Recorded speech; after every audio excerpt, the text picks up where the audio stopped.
One reaction with Levy, and welcome back here on the daily one reaction here. August 2nd, we've got NBA free agency to go over. My reactions to what's coming tonight. First moratorium period where we could see some signings and some rumors. Start tonight at 6 p.m. We'll have more coverage coming up. But we did get some news yesterday coming out with Kawhi Leonard and Chris Paul. They both opted out of their player options, but both are expected to sign back with their respective teams. And my reaction to this is that makes sense. Kawhi Leonard should be going back to LA, and CP3 wants to go win with the Suns. As far as if they're a championship contender, to me, the Phoenix Suns, they're going to bring back their current core.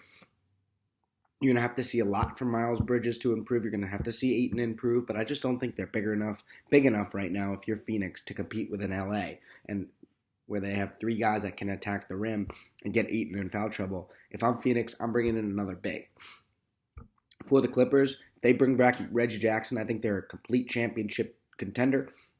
They should have made the finals last year if Kawhi Leonard was healthy. Kawhi, Paul George, Reggie Jackson, Serge Ibaka coming back healthy. I like the Clippers to be a championship contender in the Western Conference if Kawhi Leonard returns, which it looks like he will be.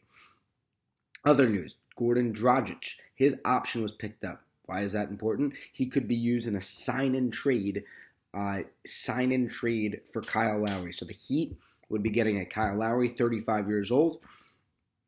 He's a tough, defensive-minded guy. He kind of fits with that Heat culture. It would be him, Jimmy, who are supposedly good friends, and then Bam Adebayo down low. I don't think they're big enough. Precious Achiuwa would also be included in that deal. I think the key would be signing Duncan Robinson and maybe getting more production from Tyler Hero.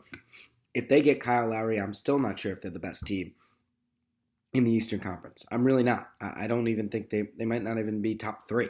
You got Bucks, they'll be around. 76ers if they make a move to get rid of Ben Simmons. You got the Brooklyn Nets who are coming back healthy. So this East is loading up, and I think the Heat want to compete. They're going to have to go and get a guy like Kyle Lowry, maybe pick up a DeMar DeRozan together. Maybe that transforms the Miami Heat and makes them a championship contender. So more news will come on this tonight at 6 p.m. We'll have the coverage, all of that on Wednesday. Let's move to our training camp segment.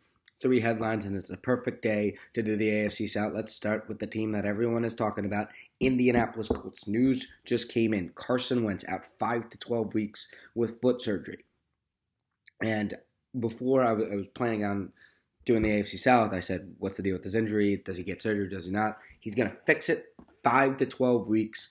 The schedule, first 5 games.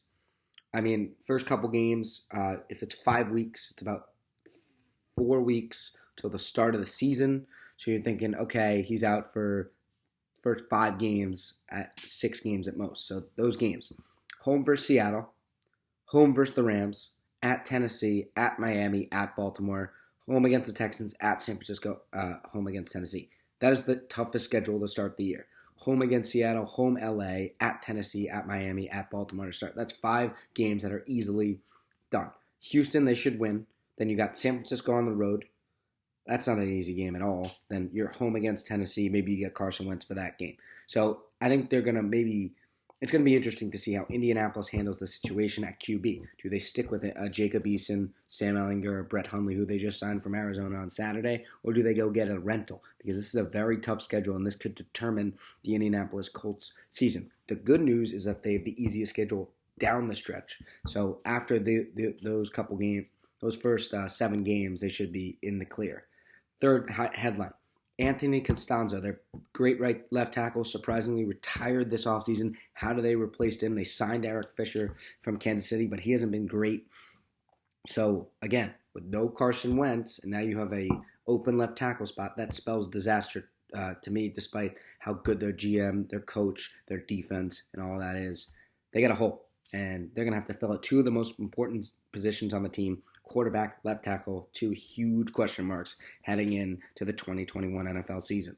Let's move on to the Tennessee Titans. Julio Jones, he's in from Atlanta. What is his impact on the Titan offense? Can he stay healthy? Can him and A.J. Brown become that 1-2 punch for Ryan Tannehill and be the best 1-2 punch in football? Can this defense improve? 2 most important positions will be corner and edge. They signed Caleb Farley, the rookie. He has injury concerns coming back from a back surgery. We don't know when he's back. You got the edge rusher, Bud Dupree. They signed him 5 years, $82.5 million. He's coming back from an injury, so there's a lot of injury concerns. This Tennessee Titans defense just needs to be good enough. Can they be? If Dupree and Farley are not healthy, I don't know if they can, because they have a lot of holes on this defense, and replacing them with two injury-prone players might not be the smartest move unless it pays off. A lot of question marks to that defense. And then the third thing, Arthur Smith is gone. How does this new offensive coordinator and Todd Downing change this offense? You got now Julio Jones, A.J. Brown, Derrick Henry, Ryan Tannehill, a lot of mouths to feed, and we don't know what he's going to do. Todd Downing, a lot of pressure on the new offensive coordinator for Tennessee. Those are the two teams in this division that feel like they're competing. Now let's move on to the bottom of the division. Start with the Houston Texans. And of course, when you mention the Houston Texans, we're going to have to mention Deshaun Watson. What's the drama there? What is going to happen? I don't expect an answer for a while because of the civil lawsuits and all of that. We don't know what's going to happen. But the Texans, they just got to hang tight because that's Nick Casario's biggest piece for the Texans if they want to enter in a rebuild. It's him. And then surrounding all of that, what's the culture in Houston? With the rebuild almost certainly going to happen, are they going to take the season? How does a new coach that comes in handle this team? It's going to be very interesting. And the third, what's the direction here? You have a so-so defense.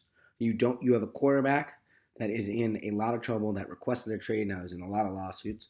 You got an offense that simply is just lost after that DeAndre Hopkins trade. They've lost all their flavor right now, and it feels like you're a dumpster fire in Houston. So it's going to be interesting to see what the direction of this franchise goes. Do they sell the team? A lot of things going on in Houston that are not great for the Houston Texans. Jacksonville Jaguars. It's all about Trevor Lawrence, Urban Meyer, and Tim Tebow. Those are my three headlines.